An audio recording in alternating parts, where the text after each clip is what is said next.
Dr. Elijah Crane delivered his first baby in the mountains of eastern Kentucky in 1878, when he was 26 years old and had just completed his medical training. Over the following 29 years, from 1878 until his arrest in 1907, Dr. Crane would deliver 847 babies in the isolated mountain communities where he practiced. He kept meticulous records of every birth, the mother's name, the date, the child's sex, the circumstances of the delivery.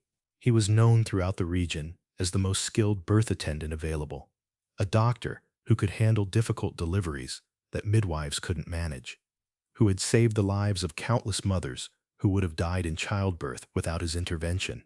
Families traveled for days through difficult mountain terrain to reach Dr. Crane when a woman went into labor, trusting him with the most vulnerable moment of their lives. But in 1907, a traveling census worker named Thomas Bradford noticed something impossible in the records of the communities where Dr. Crane practiced. There were hundreds of births documented in Dr. Crane's records and in family Bibles and county documents, but there were almost no children. Bradford found records of 847 babies delivered by Dr. Crane over nearly 3 decades, but he could find only 12 living children who had been delivered by Dr. Crane and who had survived past age 7. The other 835 children had died, according to family accounts and burial records, before reaching their 7th birthday. Most had died in infancy. Many had died within days or weeks of birth. At first, Bradford assumed this devastating pattern resulted from the harsh conditions of mountain life, from poverty and malnutrition and disease that made infant mortality tragically common in isolated rural areas. But as he investigated further, children delivered by midwives in the same communities, children born to families with similar economic circumstances and living conditions, had normal survival rates. The deadly pattern was specific to children delivered by Dr. Crane. If Dr. Crane delivered your baby, that baby would almost certainly die before age 7, usually much sooner. If anyone else delivered your baby, the child had normal chances of survival. When Bradford reported his findings to state authorities, the investigation that followed would uncover one of the most horrific cases of medical murder in American history. Dr. Elijah Crane had not been saving lives for 29 years.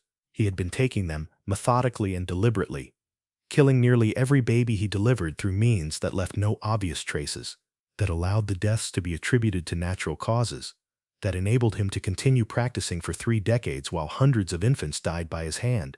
And the question that haunted investigators then, and that remains disturbing today: why?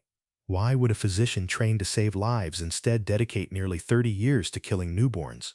What possible motivation could drive someone to become one of the most prolific serial killers in American history, while maintaining the trust and respect of the communities he was systematically destroying? Before we continue with the horrifying story of Dr. Elijah Crane and the 835 babies who died after he delivered them, subscribe to Shadows of America and hit that notification bell. We release hour-long investigations every day at 9 a.m. and 6 p.m. EST. Let us know in the comments what state you're watching from, because what Dr. Crane did in those Kentucky mountains, and how he maintained his respected position while committing mass murder over nearly 3 decades, represents one of the darkest chapters in American medical history. Eastern Kentucky, in the late 19th and early 20th centuries, was a region of extreme geographic isolation and poverty. The Appalachian Mountains created natural barriers that separated communities, with many families living in remote valleys, accessible only by foot or horseback along difficult mountain trails.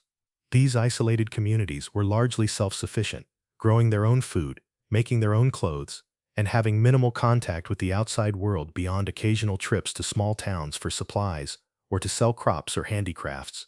Medical care in these mountain communities was extremely limited. Most families relied on folk remedies, on herbal medicines passed down through generations, and on the ministrations of midwives who attended births and who provided basic health care for common ailments. Trained physicians were rare, as few doctors were willing to practice in such isolated and impoverished areas where patients had little money to pay for services and where the difficult terrain made traveling to see patients extremely demanding.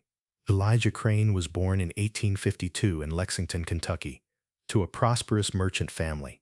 Unlike most boys in Kentucky at that time, Crane received extensive education, attending preparatory schools, and eventually enrolling in the medical program at the University of Louisville, one of the few medical schools in the South that survived the disruptions of the Civil War.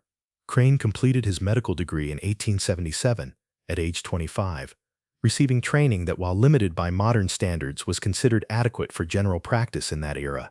Upon completing his medical education, Crane made the unusual decision to establish his practice not in Lexington or another city where he could have built a prosperous urban practice, but in the mountains of eastern Kentucky, in an area so remote and poor that no other physician was willing to practice there. Crane told his family that he felt called to serve the people who needed medical care most desperately, that working with poor mountain families would be more meaningful than treating wealthy city patients. His family viewed this decision as eccentric but admirable, evidence of Crane's humanitarian values and his commitment to serving those most in need. Crane established his practice in 1878 in a small settlement called Pineville in Bell County, in the far southeastern corner of Kentucky, near the Virginia and Tennessee borders. Pineville was barely a town, just a few dozen families living in scattered cabins throughout the surrounding mountains, with a general store, a small Baptist church, and little else in the way of infrastructure or services. Crane built a small cabin that served as both his home and his medical office, and he began offering his services to the mountain families in a radius of approximately 30 miles around Pineville. Initially, mountain families were suspicious of Crane. They had limited experience with trained physicians and generally preferred traditional remedies and midwife care that they understood and trusted, but Crane was patient and persistent, offering his services for minimal fees or even for free to families who couldn't pay, making house calls no matter how difficult the terrain or how poor the weather, demonstrating medical skills that gradually won respect and trust from the isolated communities he served. Crane's breakthrough came in 1879 when he successfully treated a young girl who had been severely burned in a cooking fire accident. The child's family had expected her to die, as burn injuries in that era were frequently fatal due to infection and lack of effective treatment. But Crane cleaned and dressed the wounds with techniques he had learned in medical school, prevented infection through careful hygiene, and managed the child's pain and recovery with medications and procedures that the family viewed as almost miraculous. The girl survived with minimal scarring, and news of Crane's skill spread throughout the mountain communities. Over the following few years, Crane built a reputation as an exceptionally skilled physician, particularly in handling emergencies and difficult cases that midwives and folk healers couldn't manage successfully. He set broken bones, treated serious infections, performed minor surgeries, and generally demonstrated capabilities that mountain families had never had access to before. But his special reputation developed around childbirth. Crane positioned himself as an expert in difficult deliveries, offering to attend births where complications were expected or where midwives had failed in previous deliveries. Childbirth in isolated mountain communities in the 1880s was dangerous, with maternal mortality rates shockingly high by modern standards. Women frequently died from hemorrhage, from infection, from obstructed labor that couldn't be resolved, from various complications that modern obstetric care can easily manage, but that were often fatal in that era. Crane offered expertise that could genuinely save lives in these situations. He had medical instruments including forceps that could assist in difficult deliveries. He had medications that could control hemorrhage or prevent infection. He had surgical skills that allowed him to intervene when labor became obstructed or dangerous. Crane's first documented delivery occurred in March 1878, about 6 months after he established his practice. A woman named Sarah Miller was in prolonged labor with her first child, and after 2 days of labor with no progress, her family sent for Dr. Crane in desperation. Crane arrived, assessed the situation, and determined that the baby was positioned abnormally and that vaginal delivery would likely be impossible without assistance. Using forceps, Crane managed to reposition the baby and complete the delivery, saving both mother and child. Sarah Miller recovered well, and her son, named Elijah, after Dr. Crane, in gratitude, appeared healthy and normal. But Elijah Miller died at age 3 months, officially from croup, according to the death record that Crane himself filed with county authorities. The family grieved, but accepted this death as tragic, but not unexpected.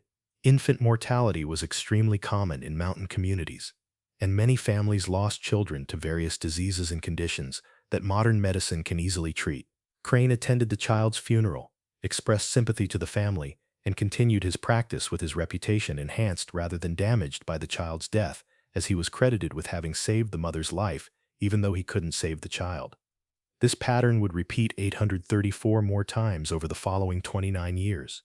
Crane would deliver a baby, often in difficult circumstances where his medical skills were essential. The mother would survive and recover, usually without complications, testament to Crane's genuine obstetric skills. The baby would appear healthy at birth, would be taken home by grateful parents, but would then die within weeks, months, or a few years, almost always before reaching age 7. The deaths would be attributed to various common childhood illnesses: croup, pneumonia, fever, failure to thrive, various digestive ailments, conditions that were indeed common causes of infant and child mortality in that era and that didn't trigger suspicion or investigation. Some families consulted Crane when their babies became ill, seeking his help to save children he had delivered. Crane would examine the sick children, would prescribe treatments that he claimed should help, but the children would die anyway, despite his interventions. Families generally didn't blame Crane for these deaths. They understood that infant mortality was tragically common, and they credited Crane with having given their babies the best possible chance by delivering them safely and by attempting to treat their illnesses. But there were occasional voices of concern, families or midwives who noticed that children delivered by Dr. Crane seemed to die more frequently than other children. These concerns were usually expressed quietly, in whispered conversations rather than in public accusations, as Crane was highly respected in the communities, and as challenging a physician's competence or integrity was socially difficult. Most people who noticed the pattern assumed it was coincidence, or perhaps thought that Crane was called only for the most difficult deliveries, where babies might have underlying problems that made them less likely to survive regardless of the care they received. One midwife, a woman named Martha Tucker, who had been delivering babies in the mountains for decades before Crane arrived, became convinced by the mid-1880s that something was wrong with the children Crane delivered. Tucker kept her own records of births and deaths in the communities where she worked, and she noticed that her survival rates were dramatically better than Crane's despite the fact that Crane had more training and better equipment. Tucker attempted to warn families to use her services rather than Crane's, but her warnings were dismissed as professional jealousy, as an older traditional healer trying to undermine a modern trained physician who was threatening her practice. Tucker approached the Baptist minister in Pineville, Reverend James Morgan, in 1886, telling him about her concerns regarding the high mortality rate among children Dr. Crane delivered. Morgan was sympathetic, but uncertain what action to take. Crane was a respected member of his church, a man who attended services regularly, who contributed financially to church activities, and who had never shown any signs of moral failing or dangerous behavior. Morgan spoke with Crane privately, asking him about the high infant mortality rates and expressing concern about whether anything could be done to improve child survival. Crane's response was calm and rational. He explained that he was indeed called primarily for difficult deliveries, cases where complications made it likely that either mother or child, or both, would die without skilled intervention. He pointed out that he saved far more lives than he lost, that his maternal survival rates were excellent, and that the infant deaths occurred mostly after the babies left his care and returned home with their families. He suggested that poverty, malnutrition, poor hygiene, and various diseases common in mountain communities were the real causes of infant mortality, not any failure of medical care. He even expressed frustration that he couldn't do more to help the families, that his medical skills were limited by the resources available and by families' inability to pay for ongoing care. Reverend Morgan found Crane's explanations convincing and reported back to Martha Tucker that there was no evidence of wrongdoing, that Dr. Crane appeared genuinely concerned about infant mortality and was doing his best under difficult circumstances. Tucker remained convinced something was wrong, but she had no concrete evidence and no power to investigate further or to prevent families from choosing Crane as their birth attendant. She continued delivering babies herself and continued noting the disparity in survival rates, but she could not stop the pattern that was claiming infant lives throughout the mountain communities. By the 1890s, Dr. Crane had become the default physician for difficult deliveries throughout a wide area of eastern Kentucky. His reputation had spread far beyond Pineville, and families from communities 50 or more miles away would send for him when a woman experienced complications in pregnancy or labor. Crane would travel for days if necessary, making difficult journeys through mountain terrain in all weather, never refusing a call for help regardless of the circumstances or the likelihood of payment. This dedication enhanced his reputation and made him beloved in the communities he served. Viewed as a selfless humanitarian who sacrificed personal comfort to serve the poor and isolated families who needed him most, Crane also became involved in community life beyond his medical practice. He supported the Baptist Church, contributed to building a small school in Pineville, and advocated for various improvements that would benefit mountain families. He was soft-spoken and modest, never calling attention to his accomplishments, always deflecting praise, and insisting that he was simply doing his duty as a physician and as a Christian. He never married, living alone in his small cabin, dedicating his life entirely to his medical practice and to serving the communities that depended on him. This selfless public persona made the truth about Crane even more shocking when it was eventually revealed.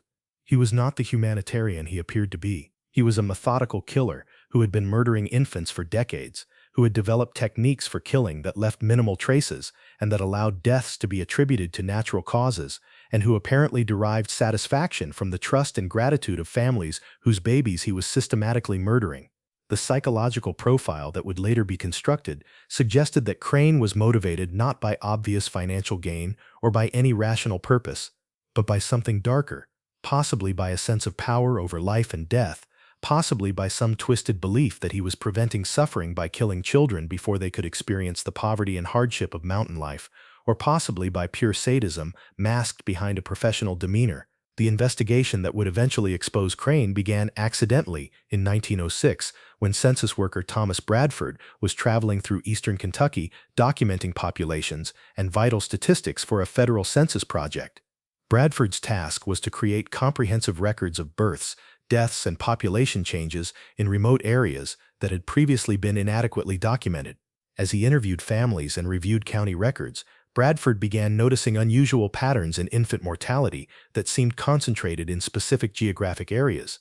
Bradford was a meticulous researcher, trained in statistical analysis, and he had experience identifying patterns in demographic data that might indicate public health problems or other issues requiring attention. The pattern he noticed in eastern Kentucky was striking. Certain communities had infant mortality rates far higher than would be expected, even accounting for poverty and limited access to medical care. Bradford began investigating more carefully, attempting to identify what factors might be causing these elevated death rates. As Bradford compiled more data, he realized that the elevated infant mortality was not distributed randomly, but was concentrated specifically among babies delivered by Dr. Elijah Crane. Bradford documented 847 births attended by Crane between 1878 and 1906, using Crane's own meticulously kept medical records, which Crane willingly shared when Bradford requested them for census purposes. Of these 847 births, Bradford could find only 12 living children who had survived past age 7. The other 835 children were documented as deceased in burial records, in family Bibles, and in county death certificates. Bradford initially assumed he must be making an error in his analysis. It seemed impossible that one physician's patients could have such dramatically worse outcomes than other births in the same region. But as he checked and rechecked his data, consulting with local families, and reviewing medical and death records repeatedly, the pattern remained clear and consistent. Children delivered by Dr. Crane died at rates approximately 10 times higher than children delivered by midwives in the same communities. The difference was so stark that it could not be explained by chance or by Crane being called only for difficult deliveries. Bradford documented his findings in a detailed report submitted to the Kentucky Bureau of Vital Statistics in early 1907. The report included statistical analysis showing the improbability that such a pattern could occur naturally, documented the specific fates of hundreds of children delivered by Crane, and recommended immediate investigation into Dr. Crane's practices and into the causes of death for children he had delivered. Bradford noted that he had found no evidence that families had sued Crane or had blamed him for the deaths, suggesting that if malfeasance was occurring, it was being successfully concealed as natural mortality. The Bureau of Vital Statistics forwarded Bradford's report to the Kentucky Attorney General's office, which assigned a prosecutor named William Hayes to investigate. Hayes traveled to eastern Kentucky in March 1907 and began interviewing families whose children had been delivered by Dr. Crane and had subsequently died. Hayes approached these interviews carefully, not wanting to alarm families or to tip off Crane if criminal investigation became necessary, instead framing his questions as part of routine review of medical practices and infant mortality rates. The families Hayes interviewed were uniformly positive about Dr. Crane. They described him as skilled, compassionate, dedicated, and trustworthy. They credited him with saving mothers' lives in difficult deliveries and expressed only gratitude for his services. When asked about the deaths of children Crane had delivered, families accepted these as tragic but natural occurrences, attributing them to various childhood diseases and to the harsh conditions of mountain life that made infant mortality heartbreakingly common. No family suggested that Crane might have been responsible for their children's deaths, and most were confused about why Hayes was asking questions that seemed to imply something might be wrong with Crane's medical care. But Hayes noticed something disturbing in the medical descriptions families provided of their children's final illnesses. The symptoms described were remarkably similar across hundreds of cases. Children who had been healthy, or at least stable, would suddenly develop fever and weakness, would stop eating and drinking, would decline rapidly over a few days, and would die despite Crane's attempts at treatment. The consistency of this pattern, across different ages, different seasons, and different families, suggested a common cause that was not natural disease variation, but was something imposed on the children uniformly. Hayes consulted with a forensic physician from Lexington, Dr. Robert Morrison, asking whether the symptom patterns described could indicate deliberate poisoning rather than natural illness. Morrison reviewed Hayes's notes and concluded that the symptoms were indeed consistent with various poisons, particularly with agents that would cause progressive organ failure, and that might not leave obvious traces in bodies that were buried immediately after death, as was common practice in mountain communities, without embalming or refrigeration. Based on Morrison's assessment, Hayes obtained authorization to exhume several recently deceased children who had been delivered by Crane and who had died within the past year before decomposition would have destroyed all evidence of possible poisoning. In April 1907, with families' reluctant permission obtained under legal compulsion, 3 children's bodies were exhumed from mountain cemeteries and transported to Lexington for autopsy and toxicological analysis. The families were devastated and angry about this intrusion on their children's graves, and the exhumations generated significant community hostility toward Hayes and toward the investigation. Dr. Morrison conducted careful autopsies on the 3 exhumed bodies and collected tissue samples for chemical analysis. His findings were deeply disturbing. All 3 children showed evidence of arsenic poisoning, with high levels of arsenic detected in tissue samples, including liver, kidney, and bone. The levels were sufficient to have caused death, and were far higher than would be explained by environmental exposure or by any legitimate medical treatment. Morrison concluded that all 3 children had been deliberately poisoned with arsenic administered over periods of days to weeks, causing the progressive symptoms that families had described and that had been attributed to natural illness. Armed with this evidence, Hayes obtained warrants to search Dr. Crane's medical office and residence, and to arrest Crane on suspicion of murder. On May 15, 1907, Hayes arrived in Pineville with a detachment of Kentucky State Police, presented his warrants, and took Crane into custody. The arrest shocked the mountain communities that had trusted and respected Crane for nearly 3 decades. Many residents refused to believe the accusations, insisting that there must be some mistake, that Dr. Crane could not possibly have harmed the children he had dedicated his life to helping. The search of Crane's office and residence uncovered extensive evidence of his crimes. Crane had kept detailed records of every birth he attended, including notes on each child's subsequent health and eventual death. But investigators also found a second set of records, hidden in a locked cabinet in Crane's bedroom, that documented something far more sinister. These records included precise descriptions of which children Crane had treated with arsenic, the dosages used, the progression of symptoms, and his observations on the effectiveness of different administration methods. Crane had been conducting what amounted to long-term experiments in infant murder, methodically documenting his techniques with the same precision he brought to his legitimate medical records.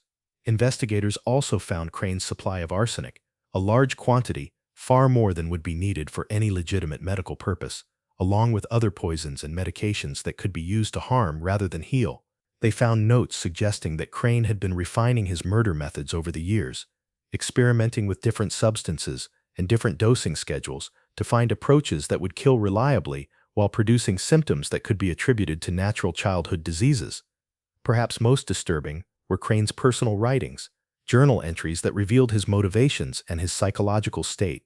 Crane wrote about feeling godlike power when he held a newborn infant, about knowing that he could decide whether this child would live or die, about the satisfaction he felt when families thanked him for delivering babies that he had already decided to kill. He wrote about viewing the children as his experimental subjects, about learning which poisons worked most effectively and which symptoms would be most likely accepted as natural causes. He expressed no remorse, no sense that he was doing anything wrong, instead portraying himself as engaged in important work that required sacrifice and dedication. Crane also wrote about his selection criteria for which babies to kill.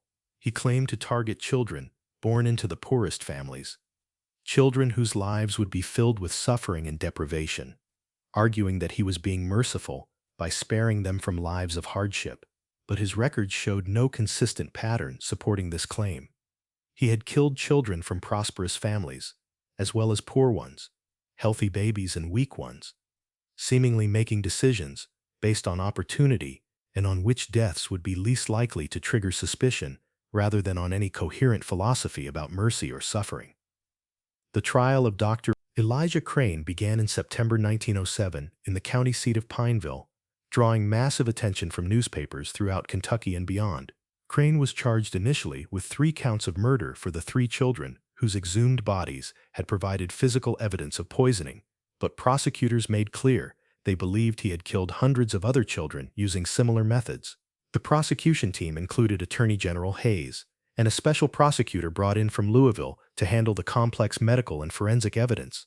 Crane's defense attorneys, appointed by the court as Crane had no funds to hire counsel, faced an almost impossible task. The physical evidence was overwhelming: arsenic in the children's bodies, arsenic in Crane's possession, and his own written records documenting the murders. The defense attempted to argue that Crane was insane, that no sane person could have committed such crimes, and that Crane should be committed to an asylum rather than executed. They brought psychiatrists who testified that Crane showed signs of moral insanity or psychopathy, conditions that made him unable to understand the wrongness of his actions even though he was intellectually aware that society condemned what he did. But the prosecution successfully countered this insanity defense by demonstrating that Crane had carefully concealed his crimes for decades, had taken deliberate steps to avoid detection, and had behaved in ways that showed clear awareness that what he was doing was wrong and would result in severe punishment if discovered.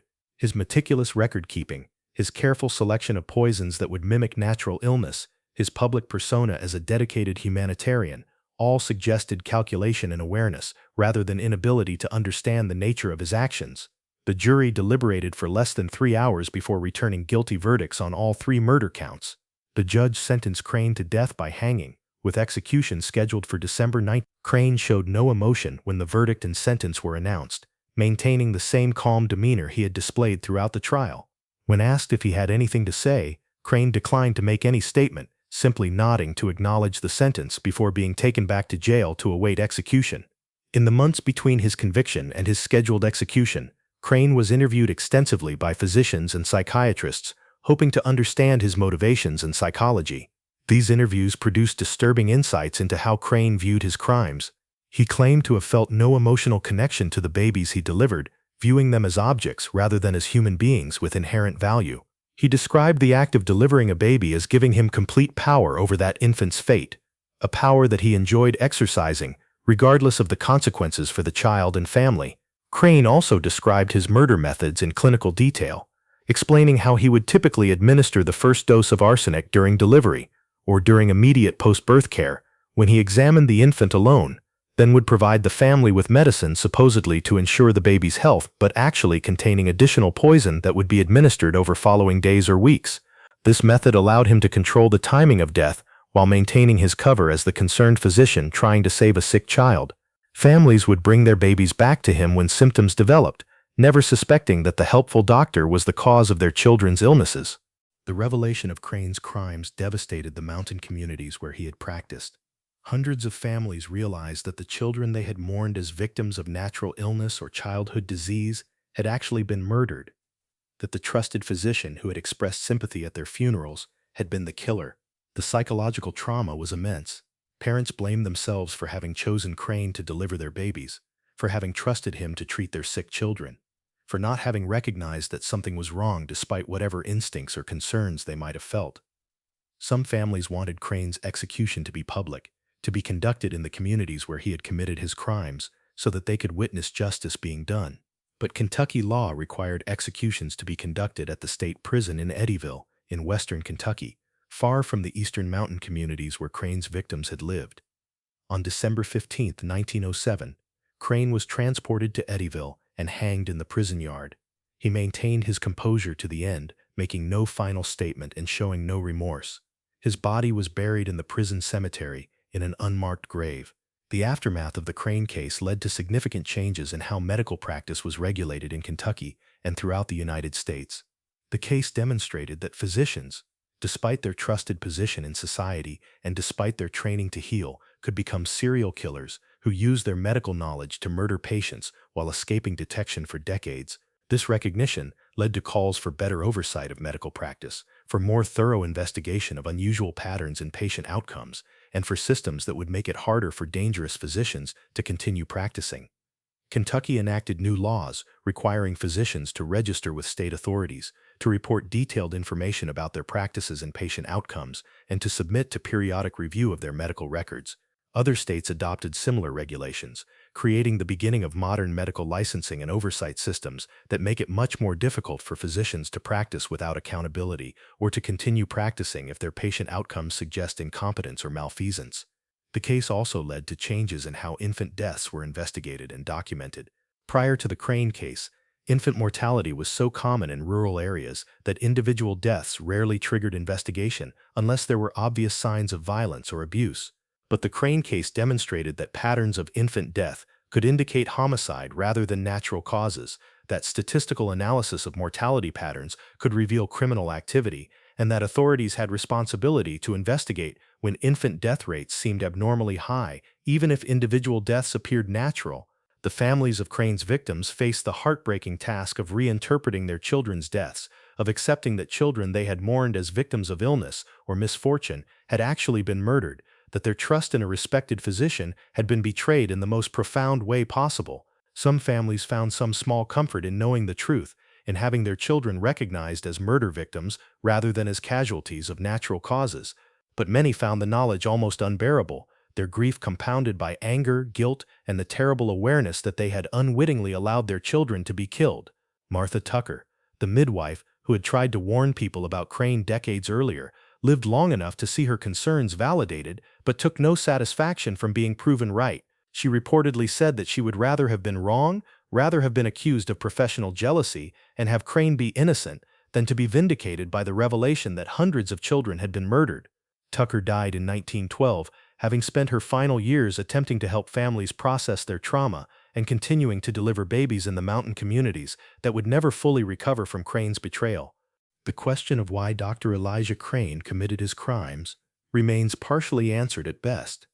The psychological interviews conducted before his execution provided some insights into his thinking, but Crane never offered a coherent explanation for why he had dedicated nearly 30 years to murdering infants. His claims about mercy killing children destined for lives of poverty and suffering were undermined by his own records, showing that he killed indiscriminately regardless of family circumstances. His expressed enjoyment of power over life and death suggested sadistic motivations, but didn't fully explain why he chose this particular form of murder or why he sustained it for so many years. Modern criminal psychology would likely classify Crane as a psychopath or sociopath, someone lacking normal empathy and moral feeling, but capable of mimicking appropriate emotions and social behaviors to avoid detection. His ability to maintain a public persona as a caring physician while privately murdering hundreds of infants suggests profound disconnection between his internal experience and his external presentation. His meticulous record-keeping and his experimental approach to finding effective murder methods suggest someone who viewed his crimes as interesting problems to be solved rather than as moral atrocities causing immense suffering. Some researchers have suggested that Crane might have had what's now called medical murderer syndrome, a pattern seen in healthcare workers who kill patients under their care. These killers often describe feeling powerful when they control whether patients live or die, enjoy the attention and sympathy they receive when patients die, despite their best efforts, and become addicted to the cycle of causing crisis and then being seen as heroic for attempting to resolve it. Crane fits this pattern in some ways, particularly in his enjoyment of families' gratitude after deliveries and his positioning himself as the expert who tried but failed to save sick children. But Crane's case differs from typical medical murderers in its scale and duration. Most healthcare serial killers are caught within months, or at most a few years, as their elevated patient mortality rates trigger investigation relatively quickly. Crane managed to kill for 29 years without being detected, suggesting either extraordinary criminal sophistication or circumstances that made detection much more difficult than in typical medical settings. The isolated mountain communities, the high baseline infant mortality that made additional deaths less suspicious, the lack of medical oversight or statistical analysis, all created conditions where Crane could operate far longer than would have been possible in a hospital or urban practice. The impact of Crane's crimes on medical trust in eastern Kentucky communities was profound and lasting. Many families became deeply skeptical of trained physicians, preferring to rely on midwives and traditional healers rather than risk trusting another doctor who might betray them as Crane had. This medical skepticism persisted for generations in some communities, making it difficult for legitimate physicians to establish practices and causing families to forego medical care even when it was available and could have benefited them. The case also reinforced existing class and regional stereotypes about Appalachian communities. Urban newspapers covered the Crane case extensively, often portraying the mountain families as ignorant and backward for having trusted Crane for so long despite warning signs. These portrayals ignored the reality that Crane had been genuinely skilled at concealing his crimes, that he had used his medical knowledge to make murders appear as natural deaths, and that the families had no reason to suspect someone they knew as a dedicated humanitarian. The victim blaming implicit in some coverage added to the trauma that families experienced. Census worker Thomas Bradford, whose statistical analysis had triggered the investigation that exposed Crane, was initially celebrated for his work, but later faced criticism and even threats from some community members who blamed him for disturbing their children's graves and for destroying their faith in someone they had trusted. Bradford defended his work, arguing that exposing Crane had been necessary to prevent future murders and to bring justice for the hundreds of children who had been killed, but he acknowledged the pain his investigation had caused to families who had to relive their losses and reinterpret them as murders rather than as natural tragedies. Bradford's work did have positive long-term impacts beyond exposing Crane. His statistical methods for identifying unusual mortality patterns became a model for public health surveillance, demonstrating how careful analysis of vital statistics could reveal hidden problems, including both disease outbreaks and criminal activity. Modern epidemiological methods owe something to Bradford's pioneering work in using demographic data to identify anomalous patterns that required investigation. His insistence that statistical patterns demanded explanation, even when individual cases seemed unremarkable, helped establish the principle that population-level analysis could reveal truths that were invisible at the individual case level. The families of Crane's 835 victims faced unique challenges in processing their grief and trauma after his crimes were exposed. Unlike families of murder victims in most cases, these families had years or even decades of believing their children had died from natural causes, had mourned them as victims of tragic but unavoidable childhood illness, and had often maintained positive relationships with Crane as the doctor who had tried to save their children. Learning the truth required completely reframing their understanding of their losses, accepting that they had been deceived and manipulated by someone they had trusted completely, and recognizing that their children's deaths had been preventable murders rather than natural tragedies. Some families found comfort in finally knowing the truth, in understanding that their suspicions or instincts that something had been wrong had been correct, in having their children recognized as murder victims rather than as casualties of disease or misfortune. These families participated in efforts to create memorials for Crane's victims, to ensure that the children were remembered not just as statistics but as individuals whose lives had been stolen. Several mountain churches created memorial plaques, listing the names of children known to have been killed by Crane, preserving their memory and acknowledging the terrible wrong that had been done to them and their families. Other families struggled to accept the truth, finding it too painful to believe that the trusted physician who had expressed sympathy at their children's funerals had actually been the murderer. Some families refused to participate in the investigation or in memorial efforts, preferring to maintain their previous understanding of their children's deaths rather than confronting the reality of murder.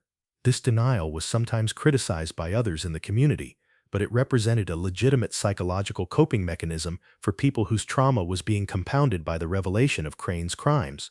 The 12 children who had been delivered by Crane and who had survived past age 7 became objects of fascination and speculation.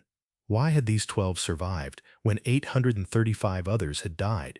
Investigators examined Crane's records, trying to identify any pattern that might explain which babies he allowed to live, but no clear pattern emerged. The 12 survivors appeared to be randomly distributed across Crane's career, across different geographic areas, and across different family circumstances. The most likely explanation was simply that Crane, for whatever reason, had chosen not to poison these particular babies. Perhaps because circumstances made it too risky, or perhaps on random whim. The survivors themselves carried psychological burdens from knowing they had been delivered by a mass murderer, but had been spared for unknown reasons. Several of the 12, when interviewed as adults decades later, expressed guilt about having survived when so many others had died, questioning why they had been chosen to live, and wondering whether there was something about them that had made Crane decide not to kill them. This survivor guilt was compounded by the knowledge that their survival had been entirely dependent on the arbitrary decision of a serial killer, rather than on any quality or action of their own. One survivor, a woman named Rebecca Hoskins, who had been delivered by Crane in 1895 and who lived until 1978, spent much of her adult life researching Crane's crimes and attempting to understand why she had survived. Hoskins interviewed other survivors, examined Crane's records, and corresponded with criminologists studying serial killers.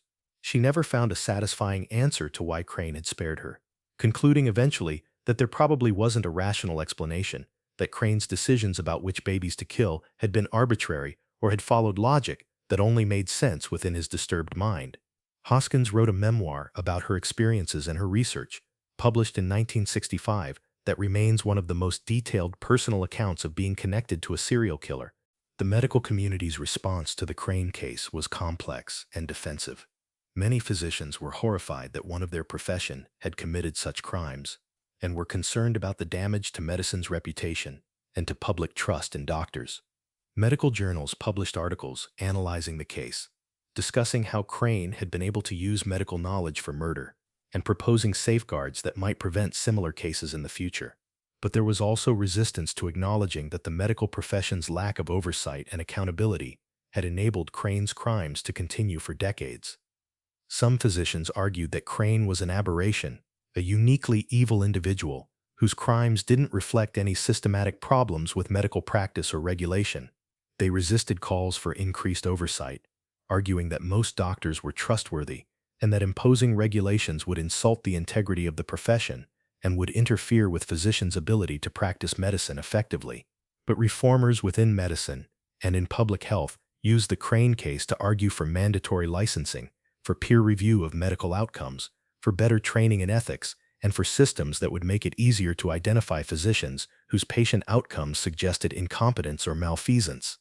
The debate about medical regulation and oversight, sparked by the Crane case, contributed to progressive-era reforms that transformed American medicine in the early 20th century. The American Medical Association strengthened its licensing requirements and created mechanisms for investigating physicians accused of malpractice or unethical conduct.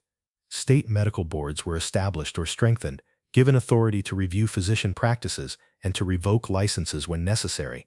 These reforms didn't prevent all medical crimes or malpractice, but they made it much more difficult for someone like Crane to practice for decades without oversight or accountability.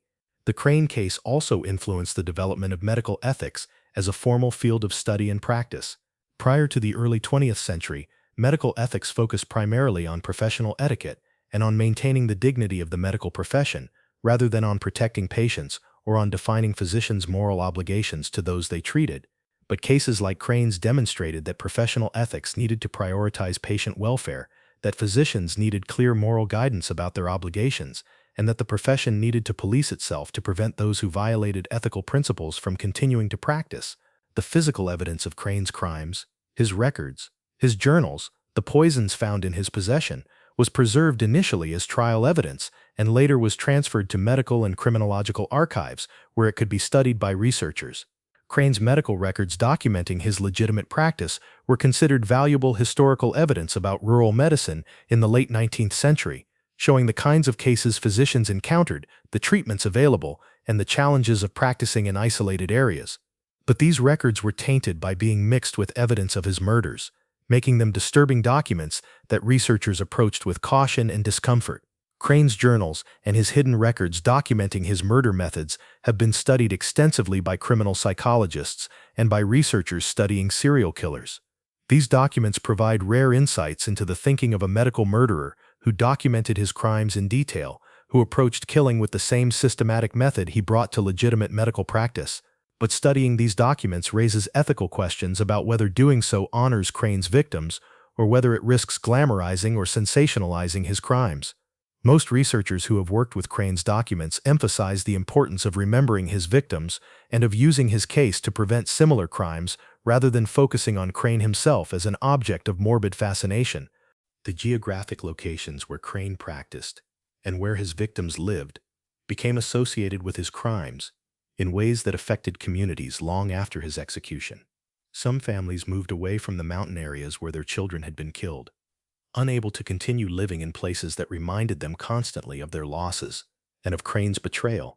The community of Pineville, where Crane had been based, struggled with its association with one of America's most prolific serial killers, with some residents wanting to forget the case entirely, while others felt that remembering was important for honoring victims. Crane's cabin, which had served as both his residence and his medical office, was torn down shortly after his arrest, with community members wanting to erase the physical reminder of his presence. The land where it had stood remained empty for decades, with local people avoiding the site and regarding it as cursed or contaminated by the evil that had been practiced there.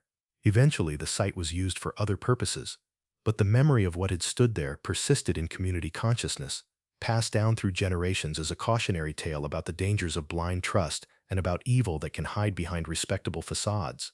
The cemeteries where Crane's victims were buried became sites of pilgrimage for some people, particularly on anniversaries of Crane's arrest or execution. Families who had lost children to Crane would sometimes gather at graves to remember their children and to find some sense of community with others who had experienced similar losses. These gatherings were both painful and healing, providing opportunities for shared grief and for mutual support among people who understood the unique trauma of having been victimized by someone they had trusted completely. The investigation and trial had exhumed only 3 bodies for forensic examination, meaning that 832 other victims were never examined to confirm that they had been murdered.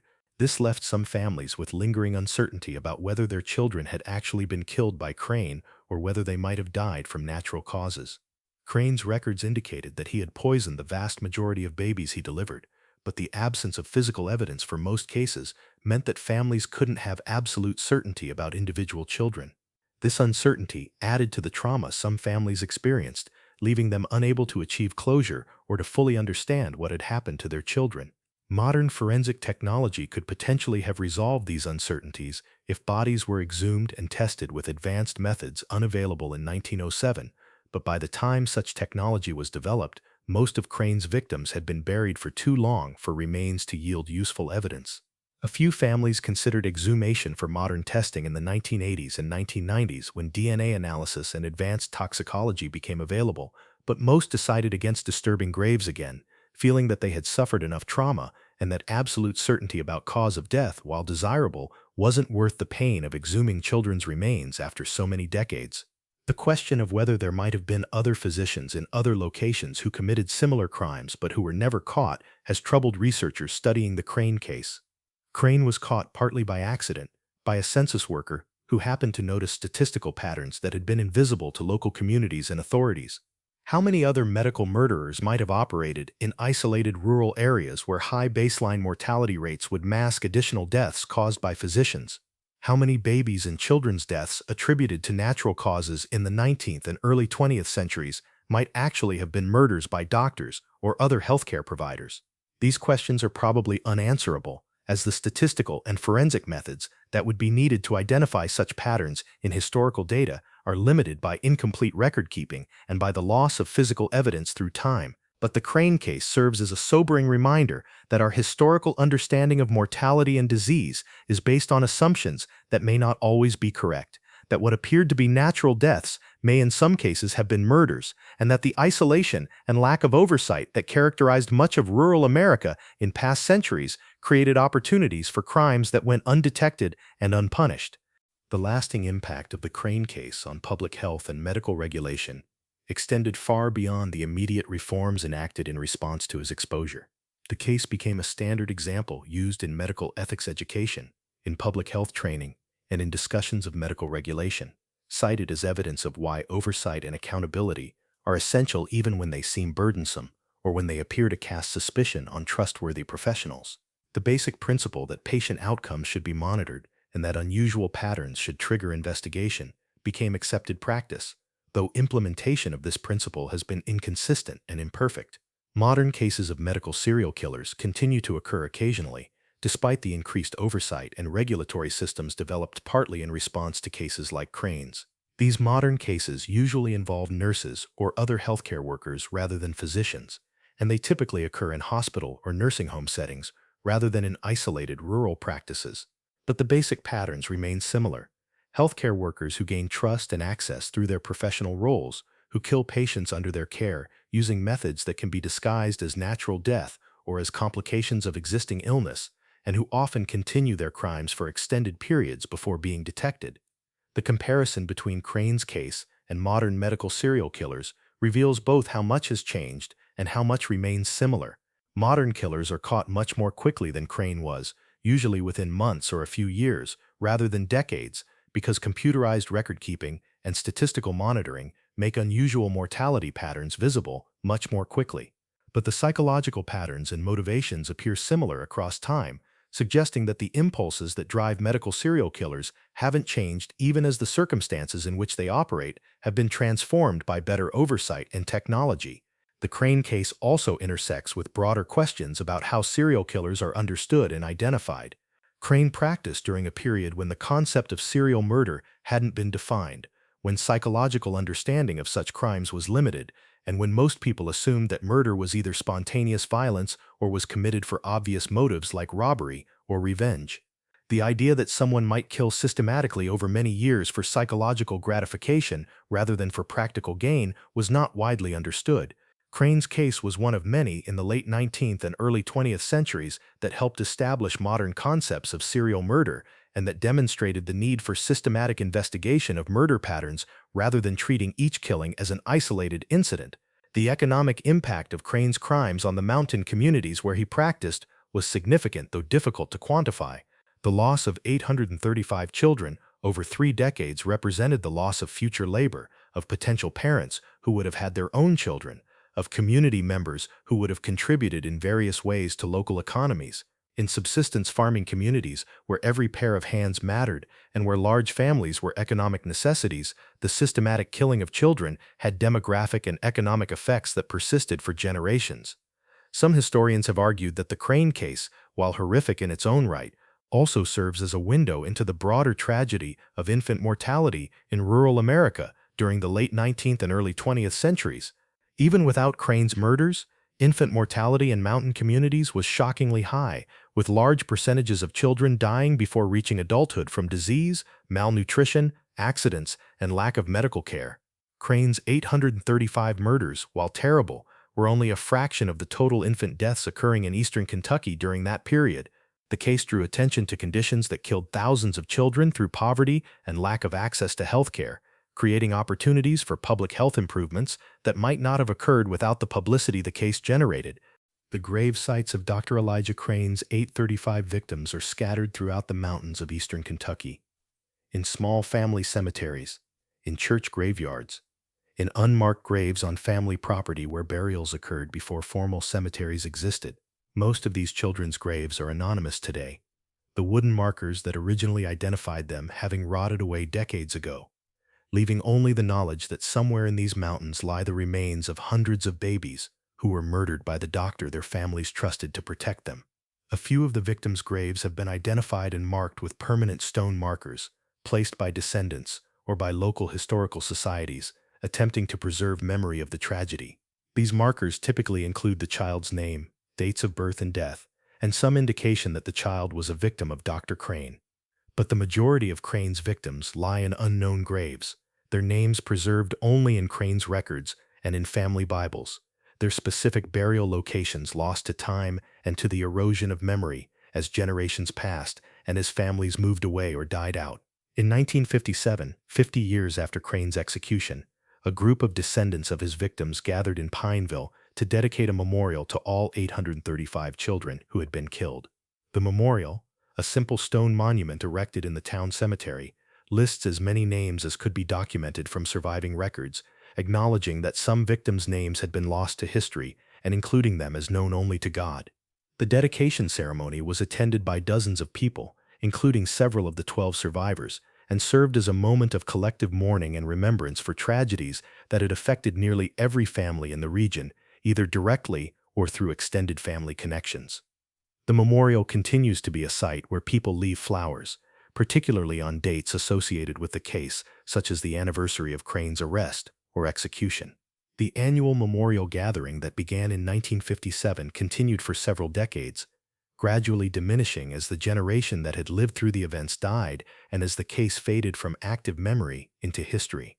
But even today, occasionally someone visits the memorial to pay respects to ancestors who were Crane's victims, maintaining connection to events that occurred over a century ago but that continue to resonate through family histories and regional memory.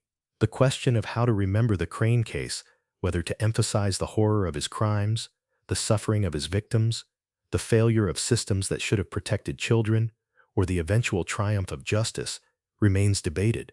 Educational efforts about the case in Kentucky schools and in public history programs attempt to balance acknowledging the tragedy with extracting lessons about medical ethics, about the importance of oversight and accountability, and about recognizing warning signs of abuse or malfeasance, even when perpetrators seem trustworthy and respectable.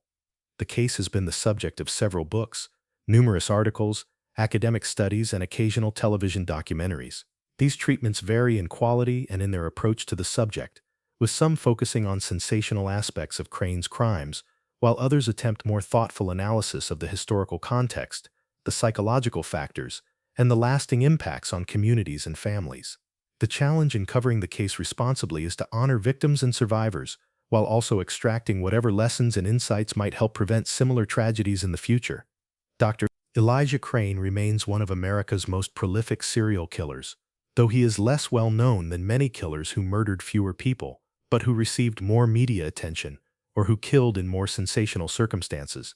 His case demonstrates that serial murder can occur in settings, and through methods that seem unlikely, that killers can hide behind trusted professional roles, and that even systematic murder can remain undetected for decades if circumstances favor concealment, and if victims are vulnerable populations whose deaths don't trigger immediate suspicion or investigation. The 835 babies who died by Crane's hand were robbed of the lives they should have had, denied the chance to grow up, to form families, to contribute to their communities. Their deaths impoverished the mountain regions where they would have lived, created grief and trauma that affected hundreds of families, and left wounds that never fully healed, even after justice was served, and even after generations passed. Their memory deserves to be preserved, not just as statistics or as entries in historical accounts of serial murder, but as individuals who mattered, who were loved, and who were betrayed by someone their families trusted to protect them. What do you think about the Crane case? How did he avoid detection for 29 years? What motivated him to kill hundreds of infants? How do communities recover from discovering that a trusted professional was actually a mass murderer? Leave your thoughts in the comments below. If you found this investigation compelling, subscribe to Shadows of America. We release documentaries like this every day at 9 a.m. and 6 p.m. EST. Hit that like button, share this video, and let us know what state you're watching from. The past is never truly buried, it's just waiting in the shadows.